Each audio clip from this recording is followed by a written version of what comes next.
공양 맛있게 하셨습니까? 저도 맛있게 했습니다.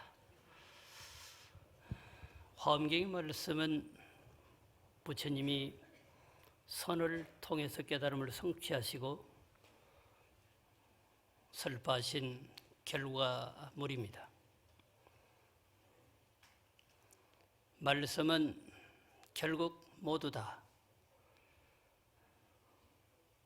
자심을 반주해서 부처님이 되게 하는데 그 목적이 있다 할 것입니다. 수만 가지 수행의 방법이 있다 하더라도 부처님께서 깨달음을 성취하신 방법은 선입니다. 선을 통해서 깨달음을 성취하시고 이 화엄을 설파하신 것이죠. 선은 화엄의 세계를 얻어내는 과정이고 화엄은 그 결과물이라고 말할 것입니다.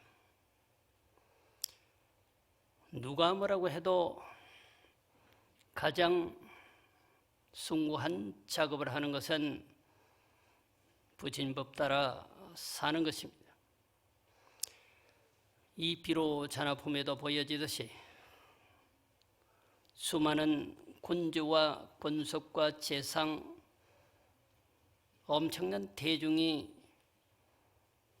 성운불과 내지 네 번의 부처님을 칭견하고 법문을 듣습니다마는 미래의 종성으로 결정되어진 존재는 태자 대유강뿐입니다.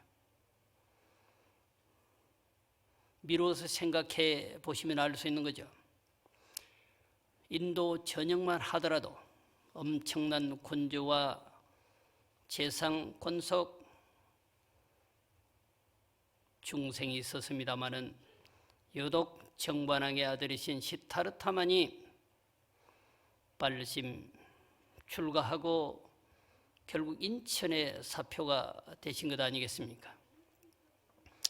결론적으로 말씀드리면 이 비로 잔화품에 등장하는 대유강 태자는 부처님의 전생사를 말하고 있는 것입니다. 그 대유강 태자가 세월을 거쳐서 사바세계에 오셔서 비로자나 곧 석가모니가 되신다라고 하는 것이죠. 이 비로자나품에 등장하는 대유강 태자는 곧 바로 석가모니를 가리킨다라고 보시면 되시는 것입니다. 화엄경을 펼쳐보면 부처님의 정생사가 절비한 거죠. 반야부를 펼쳐보면 전생사의 이게보다는 모든 것이 실체가 없다라고 가리키고 있는 거죠.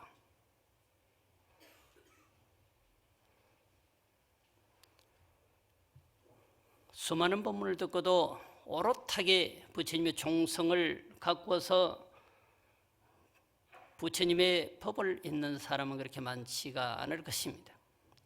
예나 지금이나 그런 사람이 많다고 한다면 세상은 좀 더 영롱할 것입니다. 그러지 못한 것 보면 한물의 성자가 탄생하기도 어렵고 그런 성자가 세상에 절비할 수는 없는 것입니다. 따라서 석가모니는 시간이 흐를수록 더 위대한 존재가 되는 것이죠. 그 위대한 존재의 회하에 바로 여러분들이 있는 것입니다. 오전에 이어서 오후에 비로잔화품 엮어가도록 하겠습니다. 말씀드린 것처럼 비로잔화는 광명 변조입니다.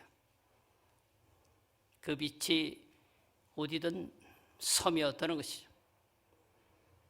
세상에만 스며드는 것이 아니라 모든 사람들의 마음속에까지 뚫고 들어간단 말이죠. 비로자나 부처님의 왼쪽에는 문수보살이 있습니다. 비로자나 부처님의 오른쪽에는 보현보살이 있습니다.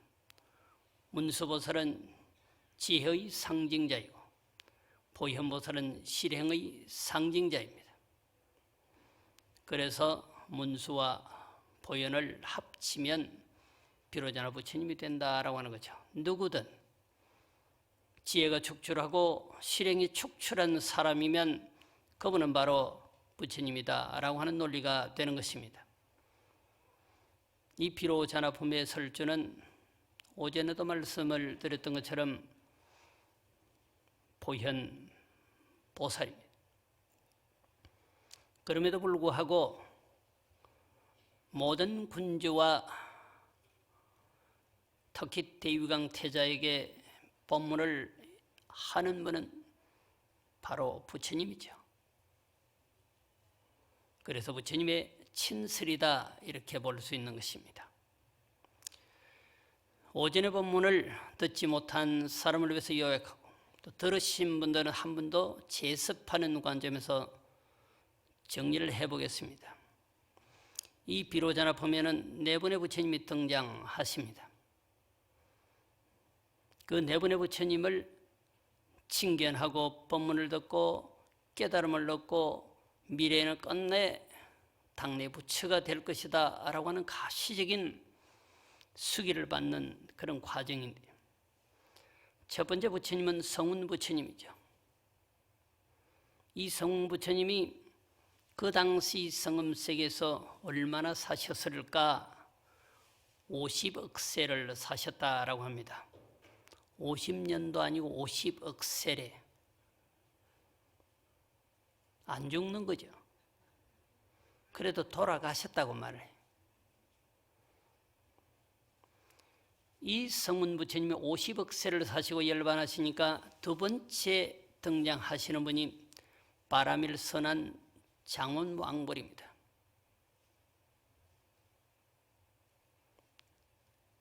이 장원왕벌도 사시다가 열반하세요. 그리고 제 세 번째 등장하시는 부처님이 최성공덕불입니다. 그리고 네 번째 등장하는 부처님이 명칭보문열에 그냥 편안하게 명칭불이 등장하는 거죠.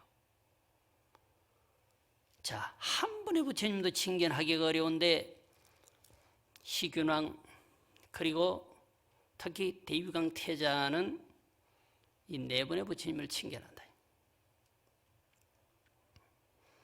아버님이 그 당시 나라를 잘 통영하시다가 두 번째 부처님이 열반하시니까, 바라밀 부처님이 열반하시니까 당신도 돌아가세요. 태자로 있던 대유강이 아버지 전륜승왕 희견왕이 돌아가시니까 어떻게 해요? 보위를 이어받아야 되겠죠. 그때부터는 대유강 태자가 아니고 대유강 전륜성왕이라고 경전은 표현을 하고 있고, 통칭으로는 세사의 이름을 빌리면 태자라 하나 불법의 말씀을 의지해서 표현하는 것은 대유강 보살이라고 표현을 합니다. 대유강 동자, 태자, 보살, 전륜왕, 부처님의 법문을 듣고 수행하는 그러한 관점에서 바라보면 보살이라 하는 거죠. 보살은 발심한 사람을 보살이라 하는 거죠. 여러분들은 전부 다 보살인 거죠. 그런 분들도 계시죠. 아니 보사지 무슨 보살이냐고. 보살이라고 하는 명칭이 너무 무겁다. 그럼 뭐라고 부를 건가?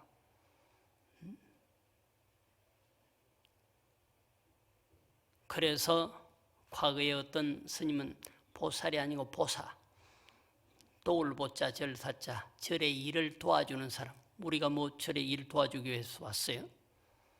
부처님 법문을 듣고 확실하게 발심해서 비로자나품에서 보여지는 대유강 태자처럼 되고자 하는 마음이 있는 거죠. 그런 마음이 있다고 한다면 전부 다 보살인 거죠. 발보리심자가 보살이라는 거예요. 깨달음에 대한 마음을 일으킨 자는 모두 다 보살인 거예요. 그 보살의 무게 중심이 있는 거죠. 그래서 경전은 삼현보살, 십지보살이라고 말하는 거죠. 십신보살은 초발이죠. 참 발심한 거죠. 이 비로자나 등장하는 희견왕이나 대유강 태자는 엄청난 누세로부터 선업을 지었던 거죠. 선업을 지은 탓에 한 분의 부처님도 아니고 네 분의 부처님을 만나는 거죠. 오전 법문은 첫 번째 부처님을 만나서 법문 듣는 과정만 설파를 해드린 거거든요. 오후에는 두 번째, 세 번째, 네 번째 부처님을 만나서 끝내 미래세에 부처님이 된다라고 하는 수기를 가시적으로 받는 것까지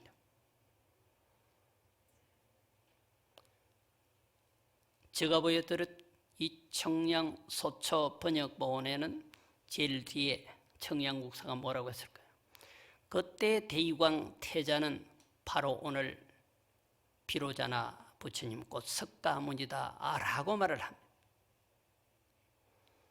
경전은 그렇게 기록한 게 많죠. 설산동자가 과거에 부처님의 전신, 오늘의 부처님의 전신이고, 선해비구가 석가모니 과거 전신인 거죠. 엄청난 수행을 통해서 이름을 바꾸면서 수행하고 미륵보살과 석가모니는 불사버리 회상에서 치열한 구도를 하셨잖아요. 끝내 마지막 먼저 수기를 받으신 분이 석가모니다라고 하였습니다. 이 성중에 소위 성운불이 출현했을 때 그 한 성이 있었는데 염광명 성중이라 거기에 대유광 태자의 부왕인 희견왕이 있었고 그 태자 또한 함께 있었다. 희견왕은 첫 번째 부처님과 두 번째 부처님만 딱 모시는 인연이 됐어요. 참 묘한 거라니까. 그 뒤에 두 번째 부처님을 모시다가 두 번째 부처님이 열반하시니까 본인도 열반하셔. 기연이 묘한 게 있잖아요. 금세에 와서 석가모니 부처님과 바사이광은 생일이 똑같아요. 우람분절의 제일, 해제일은 어쩌면은 부처님과 아주 가까웠던 바사이광의 부친 49제 추모제일로 맞춰놓은 건지 몰라요. 그날이 우람분절 천도하는 날로 우리 자리가 잡혔는데 그 이전의 기원은 목련존자와의 천도의 인연이 이와 같은 인연으로 만들어졌지만 현실적으로 해제날 거기는 이와 같은 역사적인 것이 서려 있는 거죠. 바사이광의 부왕의 기일날 7월 백중날이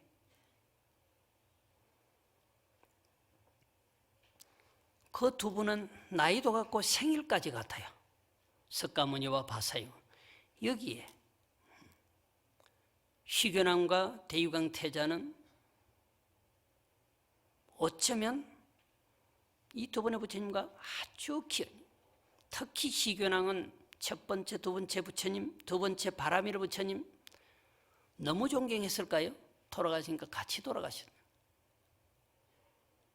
그래서 바로 그 뒤에 대유광 태자가 희견왕의 왕위, 전륜의 왕위를 이어받는 거죠. 아무리 기연이 숭고하다 해도 아버님은 두 분의 부처님만 모셨다니까요.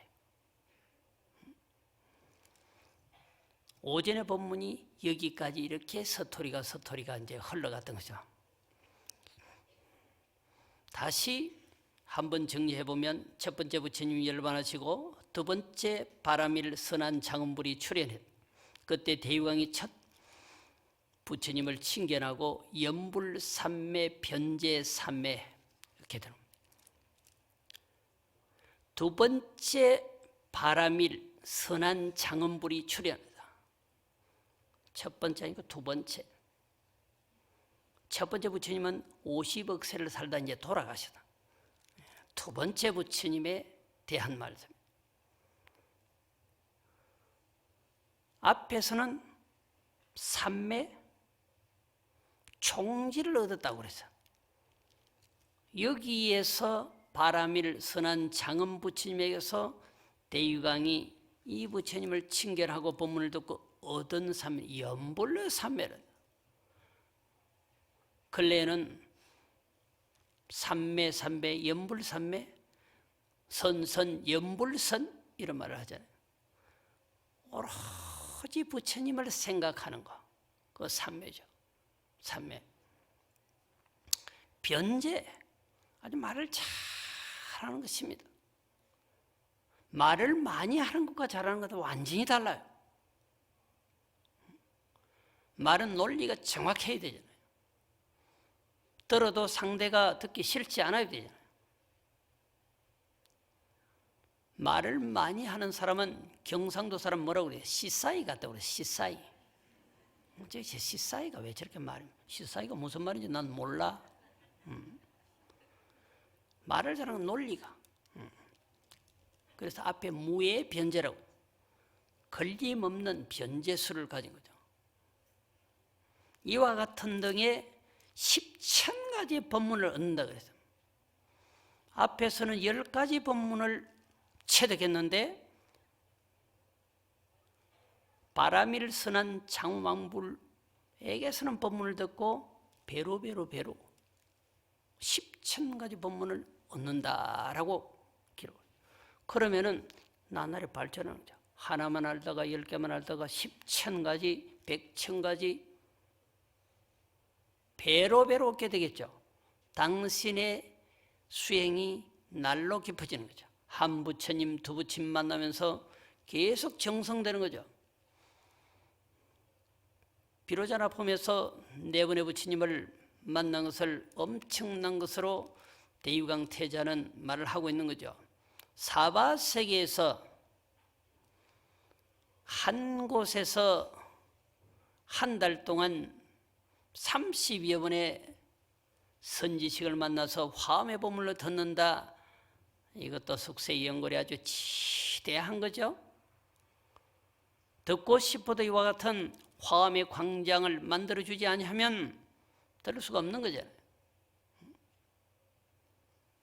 아무리 화엄의 법문을 듣고 싶어도 이와 같은 법석을 통도사에서 만들어주지 아니하면 들을 수가 없는 거죠. 그와 같은 거죠. 한 번의 부처님을 만나는 것도 엄청난데 네 번의 부처님을 만났다.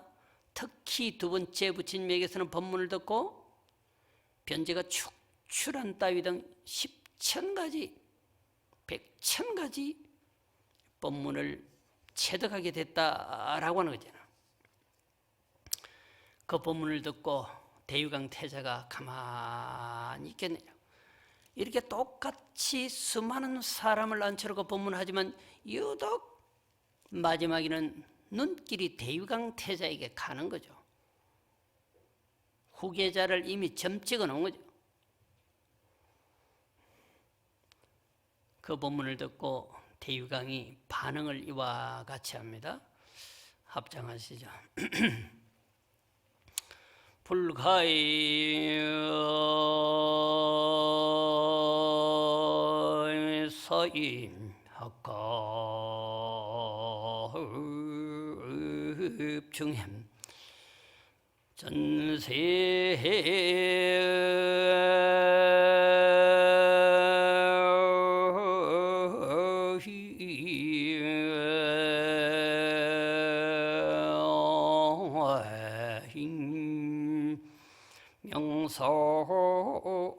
난일 일로로다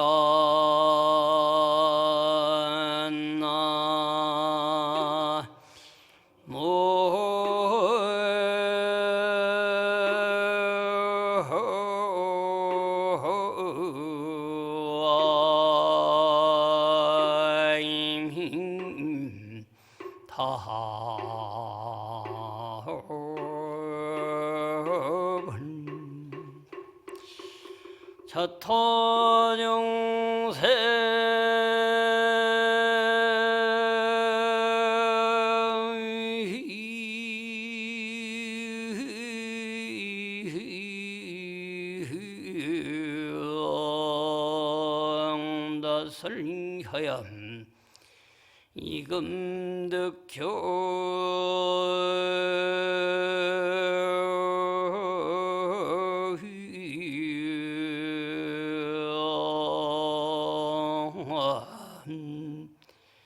제보험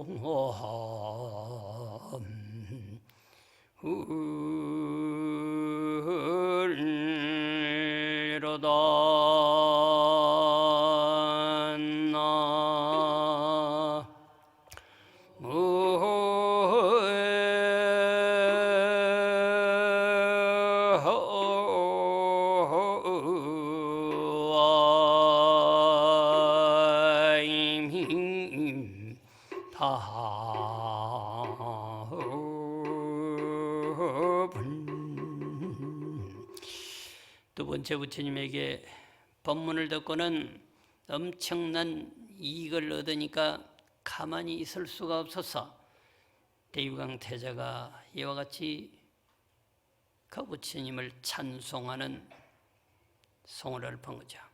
불가사의 억급 중에 가히 헤아릴 수 없는 억급 1급을 4억 3,200만 년이라고 말을 합니다. 불가사의 헤아릴 수 없는 억급 가운데 도세명산난 일원을 도세 세상을 인도하는 명사 8근 부처님 난 이루라 한 번도 만나기 어렵다. 저는 어릴 때 책상 앞에 나름대로 로고를 하나 적어놨어요. 경사 이우요 인사 나누라. 글줄을 능란하게 강의하는 사람 만나기 쉽다. 인사 나누라. 인간의 사표가 될 만한 스승은 그렇게 만나기 쉽지 않다라고 하는 것. 세상에 그런 사람 많을 것입니다. 자기 전공 분야는 사람 됨됨이와 관계없이 적나라하게 잘도 할 것입니다마는 그 사람은 진정 인간의 사표가 될 만한 사람인가 라고 하는 것에는 물음표가 많이 있는 거죠. 여기는 부처님, 불세출의 존재 부처님을 만나는데 불가사의 억급 중에 그 부처님 만나기 한 번도 만나기 어렵네. 차토 중생 다 설려야 이 국토의 중생들은 아주 선복이 이익이 많아서 말이야. 선근공덕 이익의 보따리가 애시당초부터 커서 많아서 이금득견 제2불이니라 지금 바로 제 두 번째 부처님까지 칭견하게 됐다. 자, 부처님은 사시다가 돌아가셨는데 희견왕도 오래 사시는 거잖아요. 한 분의 부처님은 열반하셔서 50억 세로 두 번째 바라미르 부처님을 만났다. 숙세의 영물이 얼마나 깊으면 그렇게 영세토록 살까? 우리는 100년도 못 살아도 쩔쩔쩔쩔 매는데 1급, 2급을 아주 우습게 살고 산단 말이에요. 부처님의 세계. 우리가 돌아가시면 우선의 목표가 뭘까요? 극락세계 가려고 극락세계 10종 장엄하고 그래요. 극락세계 10종으로 장엄되어 있다. 장엄되어 있으면 뭐 할까요? 안 가면 그림에 떠니라. 7종 난순이라 7종으로 뭐 그렇게 건물이 만들어지고 꽃길이 열려 있으면 뭐 할까요? 안 가면 그뿐이지. 그런 장엄연불의 소리를 듣고 그곳에 가야지 하는 서원이 있어야 되는 거죠. 법장비구는 48가지 서원 때문에 극락세계를 그와 같이 설정하고 만들어서 그곳에 가려고. 그렇지만은 극락세계가 그렇게 아주 영원히 비견할 수 없을 정도의 좋은 세계냐면 화엄경을 펼쳐보면 그렇지가 않은 거지. 극락세계를 지나면 무슨 세계가 있을까? 가사당 세계가 나옵니다. 그 세계는 극락세계 비견할 수 없어. 엄청난 세계. 그 세계를 지나고 쭉 가면 헤아릴 수 없는 화장세계가 나와. 화엄에서 말하는, 말은 들어봤잖아. 화장세계. 뒤에 가면 나오는 세계. 근데 보편적으로 사람들이 극락세계도 못 가는데 가사당 세계를 어떻게 그리느냐 말이죠. 가사당 세계도 못 가는데 화장세계를 어떻게 그려보느냐. 꿈도 꿀 수 없는 거잖아요. 하루살이가 이틀도 못 살아봤는데 감히 언감생심 사람이 되려고? 상상이 안 되죠. 축생이 오래 살아봐야 사람의 3분도 못 살아. 인간이 아무리 오래 산다 해도 100년인데 100년 사는 사람들이 꿈꾸는 게 극락세계를 꿈꾸는 거죠. 극락세계도 영원히 존재하는 세계는 아니다라고 말하는 거죠.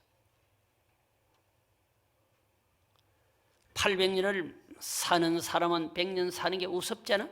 100년 사는 사람은 700년, 800년 사는 여동빈이고 보면 꿈이고, 잉어를 타고 타러다니고 학을 타고 타러다닌다. 이 신선이 그런 거죠. 학을 타고 막 달아나, 잉어를 타고 막 달아나. 그거 보면 신기할 거 아니야. 안 죽는데 뭘 안 죽어? 안 죽는 것처럼 보이는 거지. 영생은 존재하지 않는다.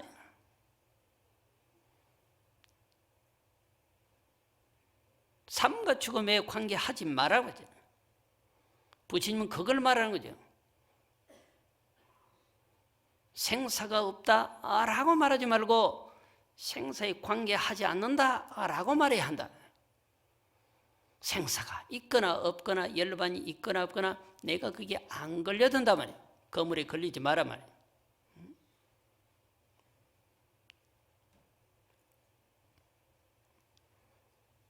그게 걸릴까 봐 문제다. 안 걸리면 되잖아. 숭관인연이라고 하는 게 그런 거잖아요.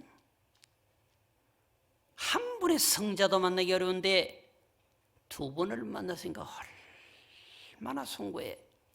그 두 번째 부처님에게서 10,000가지 법문을 꿰뚫어 알았는데 감사의 편지를 물어보니까 바로 불가사의급중에 도세명산한 이루거든. 헤아릴 수 없는 억겁세월에 한 분의 부처님도 만나기 어렵거늘 이 국토의 중생은 나로 더불어서 복이 많아서 두 번째 부처님까지 칭열하게 됐단 말이죠.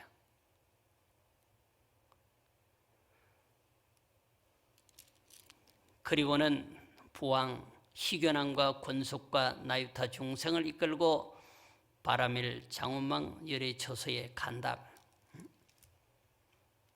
저 바라밀 열애가 다시 설법해주고 대중은 큰 이익을 얻었다 그래서 오늘 여러분들은 제 법문을 듣고 어떤 이익을 얻어갈지 알 수 없는 먼 사람을 제도하려고 하지 말, 많은 법문을 전해주려고 하지 말아요. 아이고 전도사는 권사는 목사는 말을 잘하더라. 말 못해도 괜찮아. 오늘 딱 한마디만 채집해서 말을 해주면 돼.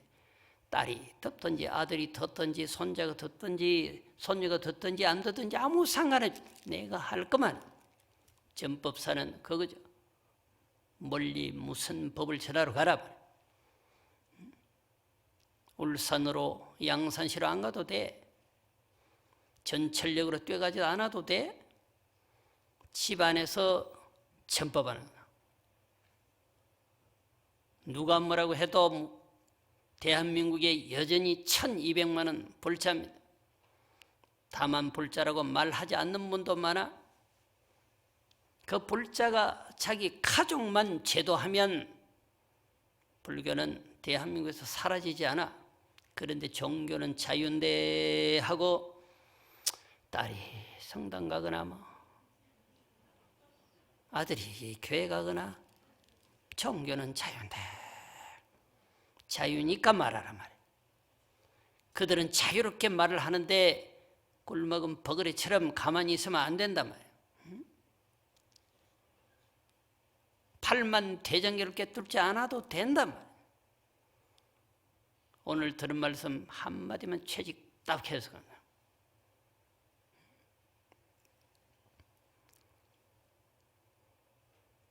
얼마나 감동을 했을까. 돈을 주면 감동하는데, 벼슬을 주면 감동하는데, 법문을 들주면 감동하는 사람이 없어. 법문은 나의 영혼을 완전히 바꿔버립니다. 타고난 피의 DNA는 어쩔 수 없잖아요. 영혼의 DNA를 완전히 바꿔가는 거지. 중생의 DNA에서 부처의 DNA로 바꿔가는 거라고. 법문이 그런 거잖아. 빛은 말씀드렸던 것처럼 장벽이 있으면 뚫고 가지 못하지만 부처님의 광명의 빛살, 진리의 빛살은 가슴을 타고 흐른단 말이에요. 그래서 중생의 에너지를 완전히 칼감 먹어버리고 부처의 에너지로 부품 교환을 시켜버리는 거지. 그 법문을 듣고 감동하는 사람은 깊이 사무친 거거든. 대유강 태자처럼 대중이 큰 이익을 얻어 법문을 듣고 그리고는 다시 대유강 포사를 딱 집어서 바람일 장왕 열애가 또 이와 같이 노래를 들려줍니다. 합장하십니다. 선생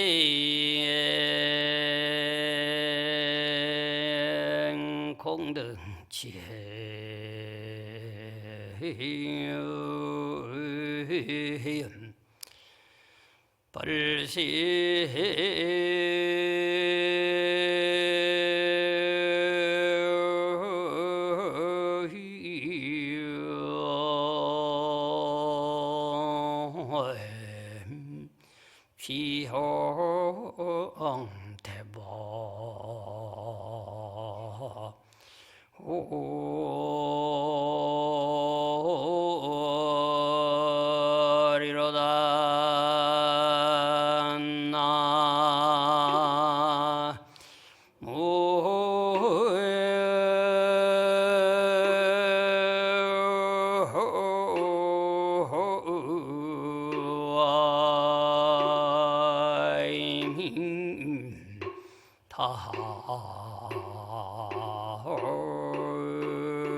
서인하얌 보인정세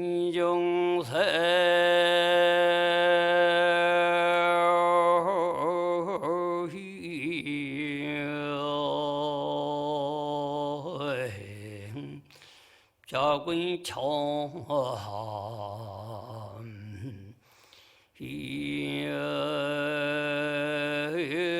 하리라 나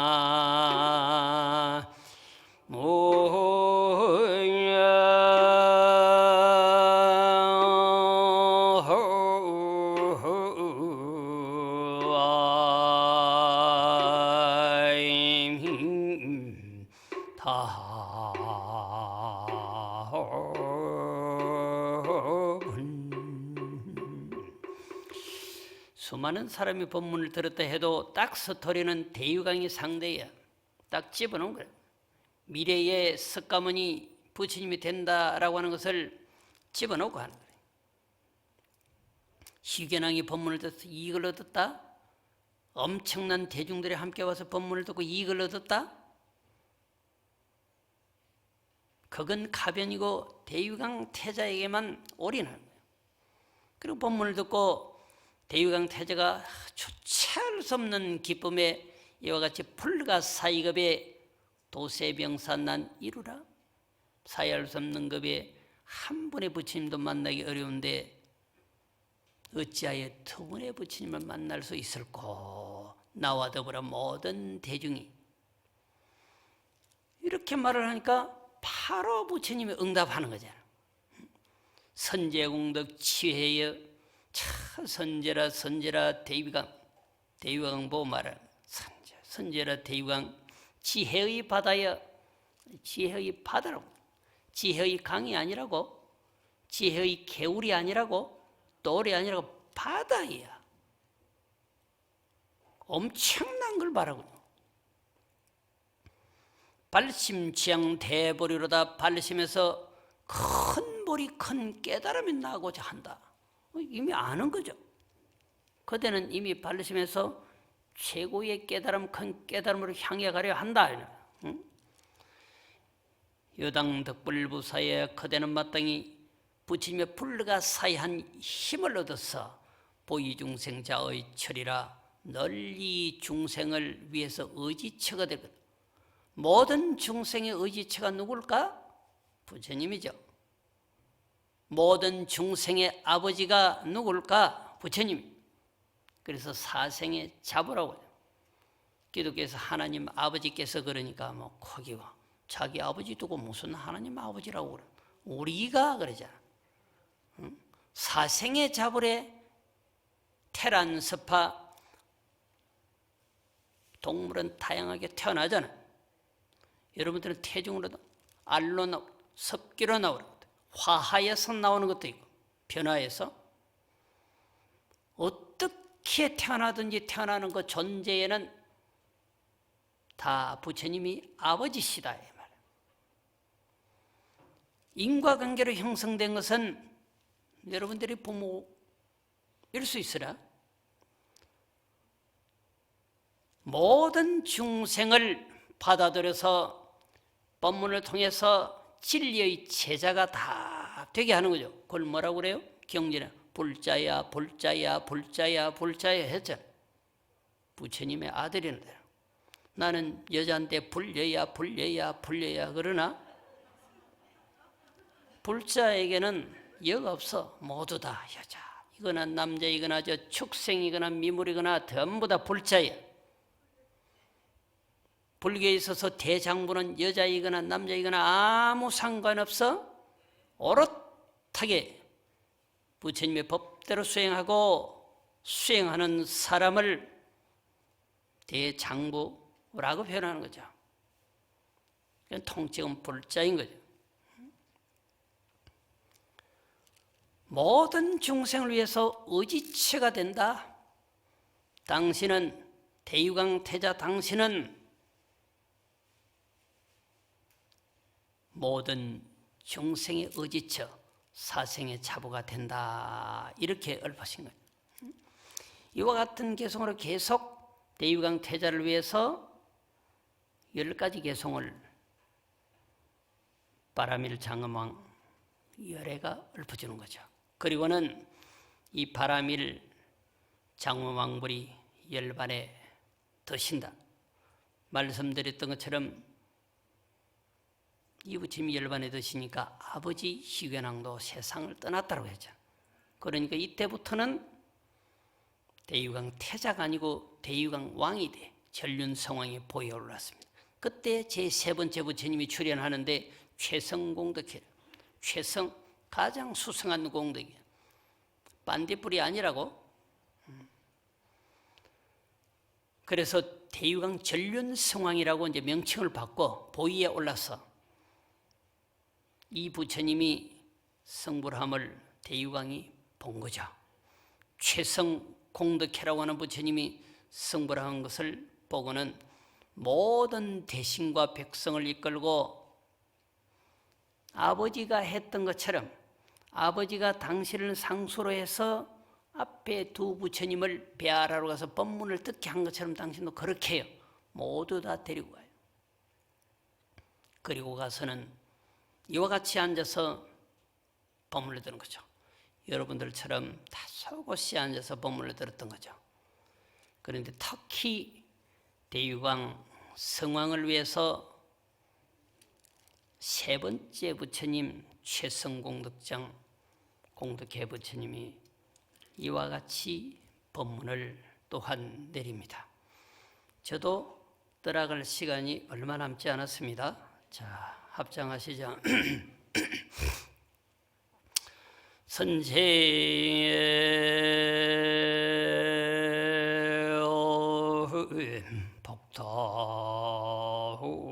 복덕대강 유도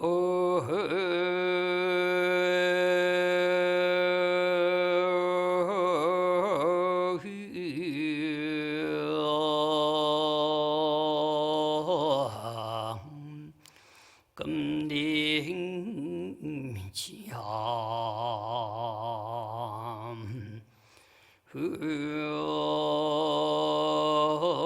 서로다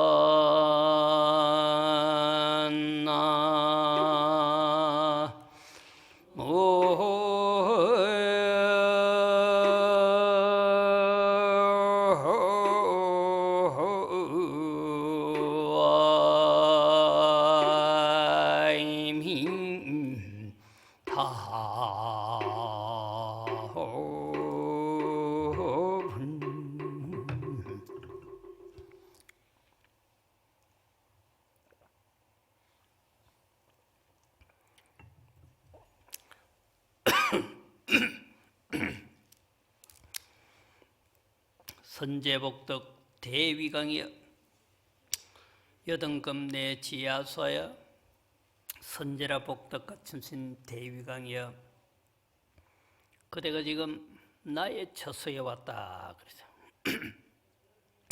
민념일체 중생의 일체 모든 중생의 바다를 어여삐 여기서 빨성보리와 대원심하니다. 모든 사람들은 그리고 리더자는 당신을 위해서 하는 게 없는 거죠. 특히 성자는 보살은 나의 이익을 위해서 하는 것이 아니라 민중을 위해서 하는 거죠.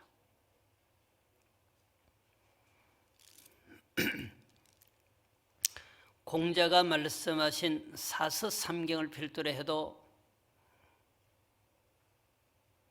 항상 백성에게 포인트를 두는 거죠. 첫째 자기의 발력은 덕성을 개발하는 게 우선이에요. 자기 공부. 그 다음에 자기 공부를 통해서 제 신민 백성을 새롭게 태어나게. 현재보다도 더 새롭게 태어나게 한다. 그리고 나와 모든 존재가 지극히 선한 삶을 살기를 도모한다라고 하는 것이 공자의 논리거든요. 크게 다르지는 않을 것입니다. 여기서 세 번째 최성공덕회 부처님이 대유강 전륜성왕을 위해서 이와 같이 읊은 거죠. 참으로 선제이십니다. 대유강 전륜성왕이시여 그대는 지금 나의 처소에 와서 모든 중생을 어여삐 여기시고 수승한 깨달음과 큰 서원을 일으키십니다. 이게 뭘까요? 한 중생도 남기지 않고 제도를 하려고 하면 지혜가 축출해야 됩니다. 부처님이 주신 지혜를 일체 지지라고 말해요. 지혜 가운데 지혜란 말이에요. 근본지와 후득치를 그냥 다 얻은 거예요. 그리고 지중지지라 지혜 가운데 지혜라. 그게 최승의 보리 깨달음 통해서만 얻는 거죠. 그 대원심이라 조그마한 서원이 아니에요. 조그마한 서원은 소승의 서원이에요. 대승의 서원은 모든 중생이 다 부처가 될 때까지 끝없이 법문을 선하는 거예요. 얼마나 감동했으면 부처님이 대유강 전륜 성황을 보고 이와 같이 점지를 했을까. 그리고 그 다음에 개성이 더 간결합니다. 야규 보살 능경과야 만약 어떤 보살이 뜻이 아주 견고해서 수제 수행 무렴퇴하면 모든 수성한 행을 닦되 게으르지 아니하면, 여기가 포인트예요. 뭘 하는데 게으르면 안 돼요. 코로나 이후에 여러분들의 신앙이 많이 얇아졌잖아요. 온라인으로 신앙을 다 하죠. 온라인으로 텔레비전 보고 유튜브 보고 그 신앙 다 했다고 누워서도 하고 앉아서도 하고 뛰어가면서도 하고 그렇게 했잖아요. 그 수승한 그 행을 닦는 게 이 라이브로 해야 돼. 여기 왔어요. 신앙을 뭐 장사하듯이 내일 모레 동지입니다. 예 3만 원입니다. 예 눌러주세요. 그 끝나. 이게 무슨 신앙을 뭐 백화점에 물건 사듯이 한다고. 그것도 종무소 직원은 좋다고 작년보다 한 번 더 많이 했어. 그리고 좋대. 뭘 좋아. 기도비는 무조건 절에 와서 내라고 해야지. 그게 포교라고. 한 번이라도 이 성전에 오게 하는 게 포교라고. 10원 더 받는 게 그게 잘하는 게 아니라니까. 그 신앙도 수행도 전부 다 온라인으로 하고 있어. 내가 제일 싫어하는 거 골라서 하고 있다. 모든 수행을 하는데 게으르지 않고 한단 말이죠. 계속 염염상속하는 거죠. 경전도 아무리 종경전도 한 5분 읽으면 그냥 눈동자가 쳐져, 축 쳐져. 또 옆에 사람 안 쳐진다 쳐다봐. 그래도 또 정신 차려 또 몇 줄 읽어가면 또 눈꼬리가 또 쳐져. 그래도 끝까지 하는 거예요. 석가모니불 열심히 하다가 가만히 생각해. 내가 서가 뭐하지? 석가모니불 안 돼. 서가 뭐하지? 서가 뭐하노 그래. 정신머리가 어디 가버렸어. 콜돌이 석가모니불 서가 뭐하노. 눈꼬리가 쳐졌어. 정확하게 수행을 하되 게으르면 안 된다. 무피렴 삼매를 얻는다. 피곤해하거나 실함이 없는 삼매 정도를 얻어줘야 돼요. 끝까지 10분 읽기가 힘들어 지나면 1시간도 괜찮아. 하루 내내 읽어도 괜찮아. 그게 삼매지. 그 정도면. 그렇게 하면 최상무예해. 가장 수성하고 더 이상 없는 걸림없는 지혜, 묘한 지혜를 그대는 마땅히 얻을 거단 말이에요. 최상의 걸림없는 지혜를 그대는 마땅히 얻을 거란 말이에요. 응? 이와 같은 개송을 11개송을 쭉 대유광 전륜성원에서 읊어집니다. 어쩌면은 비로자나 보면 말씀드린 대로 진짜 부처님이 친설이잖아요. 대유광 태자를 위해서 개송 3번의 부처님이 법문을 친히 해준 거죠. 그리고 제 4번째 부처님이 출연하는데 그 부처님이 명칭 보문 연화안당이야. 눈동자가 연꽃이야. 그리고 가로보다는 위로 서서 눈이 당기야. 이때에 대유광 전륜성왕이 이 세상을 떠납니다. 4번째 부처님이 출연할 때 대유광 전륜성왕이 이 사바세계를 떠나서 어디 갈까요? 여기서 말하는 성음세계, 이 경전에 비로자나 품에서 말하는 성음세계를 떠나서 어디로 갈까요?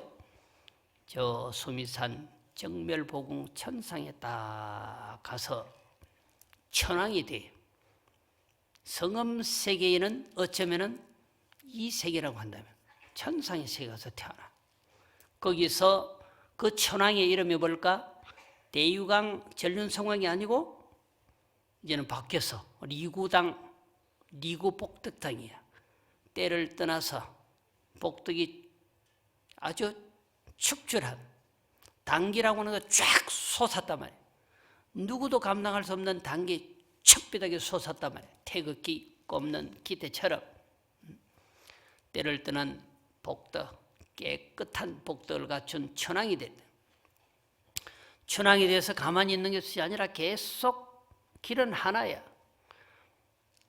국무도 보지만 모든 재상과 권속들, 대중들을 데리고 이와 같이 영혼을 바꿔주는 법문을 듣게 하는 거죠. 그 천황이 돼서 그 천중들을 이끌고 제4번째 부처님께 가서 공양하고 법문을 들었다라고 하는 거죠. 이 대유강은 계속 이와 같은 작업을 하는 거죠. 묘하잖아요. 왕이 돼. 태자로 태어나. 그리고 수많은 사람을 그릴 수 있는 여러 가지 여건이 조성돼서, 오전에도 말씀을 드렸습니다마는 대한민국의 대통령이 국무위원, 국회의원을 모두 데리고 이곳에 와서 법문을 듣는다 가능이나 하겠느냐 말이에요. 양산시장이 국장급까지 데리고 여기 와서 화엄법문을 듣는다 상상이나 되겠느냐 말이에요. 희견왕은 그렇게 했고 대유강 전륜성왕도 그렇게 했단 말이에요. 여기서 네 분의 부처님을 모시고 법문을 들었어요. 그때 대유강 태자 혹은 전륜성왕은 누구였을까? 바로 지금의 비로자나 즉 석가모니 부처님이 그분이었다라고 결론을 내립니다. 즉 비로자나 폼에서 보여지는 대유강 석가모니의 전생사, 그것을 말한 것이라고 보시면 비로자나 폼을 잘 이해하는 것일 것입니다. 요사이에 통도사에서 형행되어지는 신앙들은 다 화엄을 뿌리려 하는 신앙입니다. 특히 비로자나 본尊을 모신 것은 석가모니를 하는 것은 화엄을 뿌리려 한 신앙이니까 화엄의 행자는 어쩌면 완전히 부처님의 적손 불자라고 말씀을 드릴 수 있을 것입니다. 제 법문은 여기까지입니다.